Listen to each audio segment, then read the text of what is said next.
पप्पा म्हणजे काय सांगतो तुला, हे कॉन्ट्रॅक्ट घेताना मलाच म्हणालते तू करतोस का. मग मी म्हणलं कॉलेज सुरू आहे आता, काय नको करायला. पप्पा आमचं लय पप्पा आमचं लय भारी आहे. पप्पा लय भारी आहे. तुला सांगतो हे सगळं पप्पाने बांधले आमच्या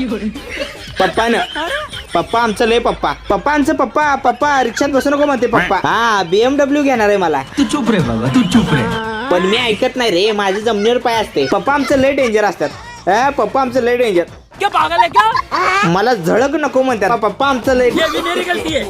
पप्पा आमचं लय भारी आहे. पप्पा आमचं BMWचं शोरूम काढून द्याल ते. मी म्हणलं नको, हा पहिला बिझनेस करणार, यातनं शिकणार. पप्पा आमचं लय भारी आहे. पप्पा आमचं लय लाड करतात. पप्पा आमचं लय डेंजर. ओ घ्या 150 लावतो, घ्या 120. अहो 100 द्या. अहो 100ला घ्या की. पप्पानं आमच्या प्रायव्हेट जेट घेतले माझ्यासाठी जाणे येण्यासाठी. पण मी नाही, मला एसटीचा प्रवास आवडतो. लाडले माझा. पप्पा आमचं लय लाड करतात. पप्पा आवडला? आता सबस्क्राईब करा.